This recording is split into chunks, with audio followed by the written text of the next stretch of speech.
こんにちは、なおです。今回は DLC 第2弾にて追加された新しい守護霊4体を紹介していきたいと思います。どういったタイプの人におすすめなのかも交えて紹介していければなと思います。それでは早速いってみましょう。まずはじめに紹介するのはこちら、クズの葉狐になります。それでは早速修行場にて実際に使ってみたいと思います。このように五芒星を描いてそこからビームを出すという技ですね。早速ね、妖怪にも当てていきたいと思います。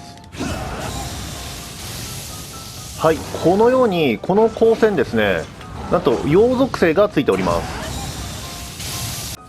今度は人間タイプの敵に当ててみたいと思います。そうですね、やはり、耐性をね持っていない相手であれば一瞬で陽属性やらにできるかなと。場合によってはたくさんヒットさせることもできるんですけれども、これといって追尾性能があるわけではないので、そこだけ注意してください。ダメージはあまり期待できませんので、あくまで簡単に陽属性やられをかけたいといった時だけ使用してみるといいかもしれません。続いては守護霊の加護についての紹介になります。ざっと見た感じ、属性ダメージとそして陰陽術に強い守護霊なのかなといった感じですね。このクズの葉狐なんですけども、例えばこちらつくよみの音調なんかと非常に相性がいいですね。本当に陰陽術に特化した音調効果になっているんですけども、このつくよみの音調とこちら陰陽術命中で揚力加算 A、 この相性が非常にいいかなと思います。その他にもこちらの稲荷の音調とも非常に相性がいいですね。陰陽術、そして属性をまとわせた武器の攻撃力をアップするという、有名な音調効果なんですけれども、クズの葉狐にもですね、属性をまとわせた武器へのダメージプラスがついておりますし、さらには単純にね、属性ダメージをアップさせる効果もついております。先ほどのつくよみの音調と合わせて稲荷の音調を使われる方にもぜひおすすめしたいのがクズの葉狐の守護霊になります。属性特化や陰陽術のビルドを使われる際にはぜひこちらのクズの葉狐の守護霊一度使ってみてはいかがでしょうか。続いて紹介する新守護霊は蛇の目鳥になります。動物タイプの守護霊が多い中、人間に近いような守護霊、珍しいですよね。 DLC 第1弾でもクランマーテングという人型に近い守護霊登場したんですけども、蛇の目鳥、こちらもね、前作からの再登場という形ではあるんですけども、珍しい人型に近い姿をした守護霊になっております。さあ、それでは蛇の目鳥の守護霊技早速使っていきたいと思います。このように敵に向かって出すとこう飛んでいって、敵の近くへ行くと竜巻を出すと、この竜巻にも先ほどのクズの葉狐と同じく陽属性がね付与されております。いっぱい出してあげることもできます。ただそうですね、3本ぐらいが限界かな。 2本か3本同時に出せるかなといったところですね。それ以上はねちょっとタイミング的に出すことはできませんね。現実的には2本か3本ぐらいが限界かなといったところですね。見ていただけると分かる通り、物理ダメージはね大して与えることはできません。ただその代わり陽属性のこの蓄積量は結構優秀なので、また蛇の目鳥がね勝手に離れてこう飛んでってくれるので、遠くから敵のに出してもこのように敵に攻撃を与えることもできます。続いては人型にも当ててみましょう。はい、ね、このように耐性がない相手であれば簡単に陽属性やられにすること可能ですね。どうしても陽属性にかけたい時の手段の一つとして考えてみてはいかがでしょうか。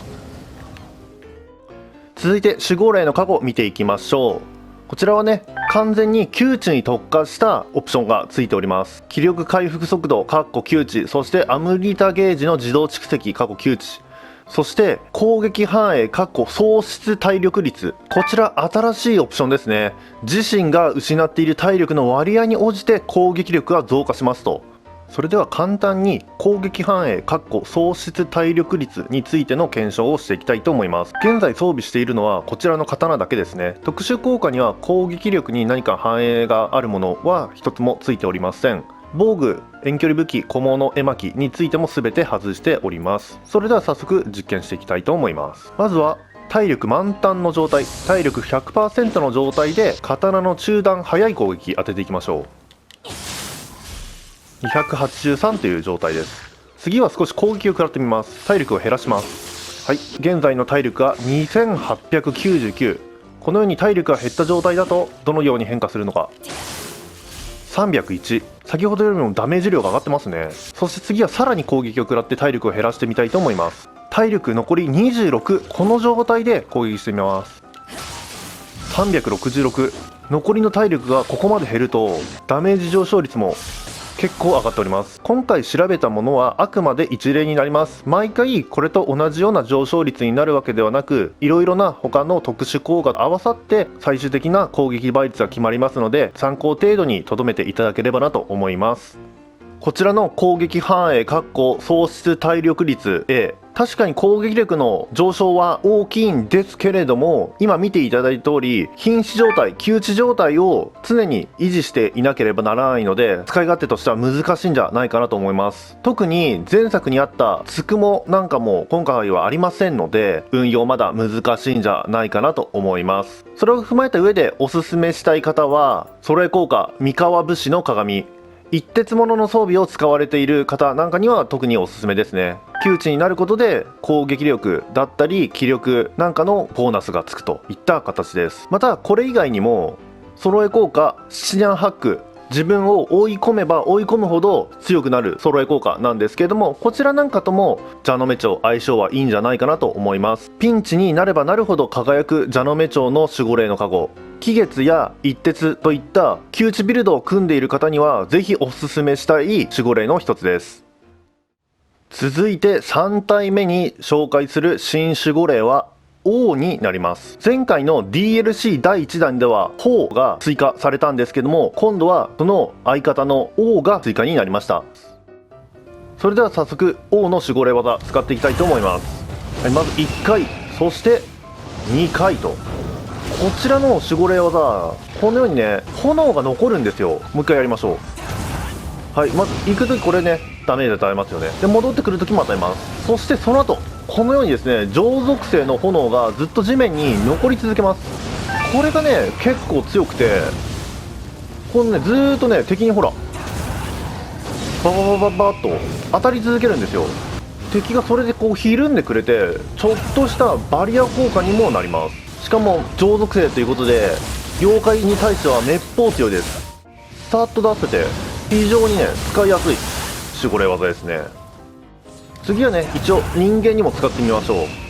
う。上属性ということなのでメインは基本妖怪相手にはなるかなとは思うんですけれども、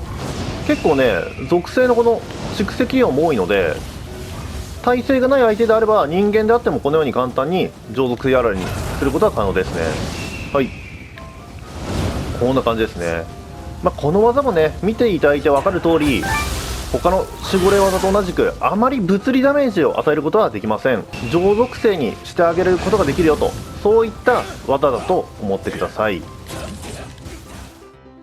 続いては守護霊の加護を見ていきます。こちらはガード関係のものが2つ入っていますね。まずはガードの気力マイナス 8%、 そしてもう一つですね、直前ガード成功時に気力の回復増強というものがつきます。そしてこちらも新しいオプションですね。優先ドロップ小物、説明を見るとランダムに装備品がドロップする場合に小物が抽選されやすくなりますと。ですので小物を集めてマラソンしたいっていう方はこれねつけてみてもいいかもしれません。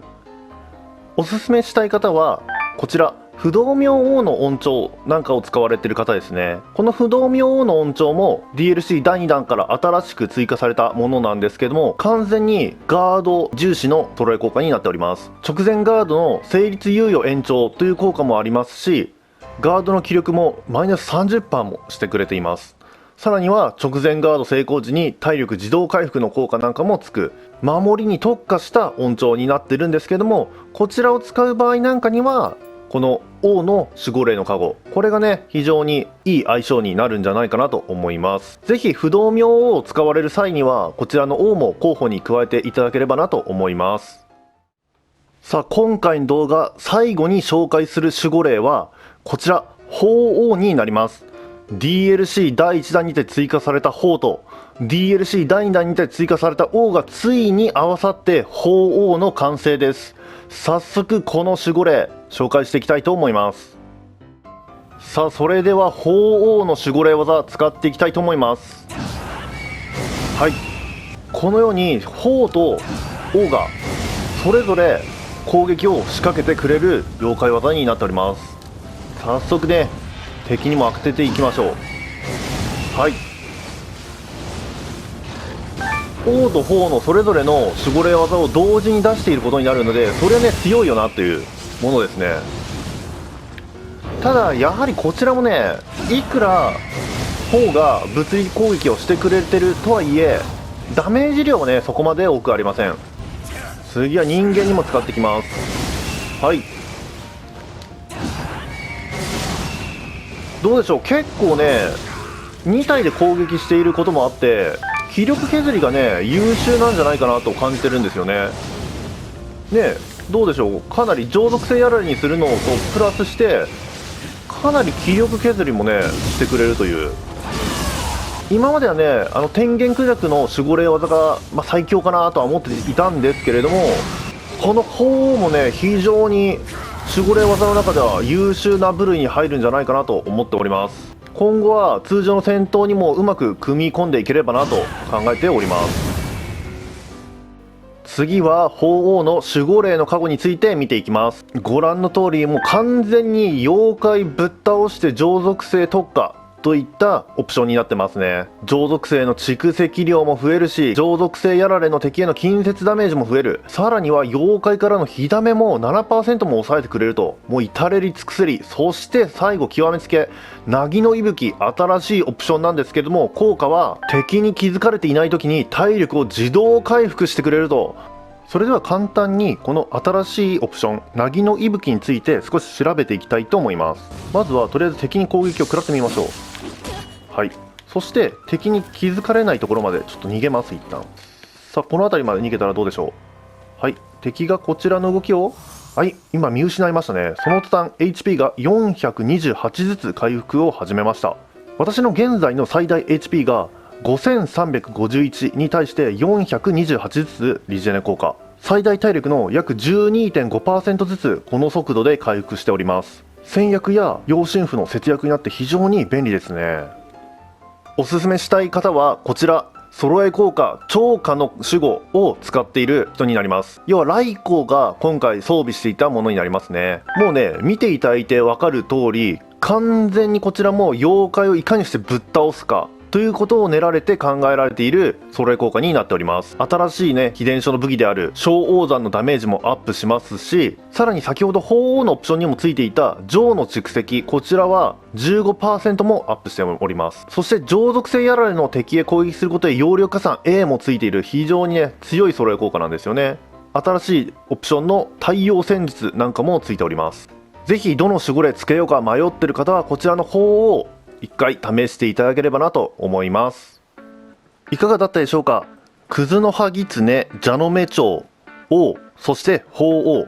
この新しい守護霊4体を今回は簡単に紹介させていただきました。新しく追加された音調だったり揃え効果と非常に相性のいい守護霊になっているんじゃないかなと思います。ぜひ自分のプレイスタイルと合わせて新しい守護霊も試していただければなと思います。それでは今回の動画は以上にしたいと思います。最後までご視聴いただきましてありがとうございました。もし気に入っていただけましたらチャンネル登録、そして高評価ボタンもぜひよろしくお願いいたします。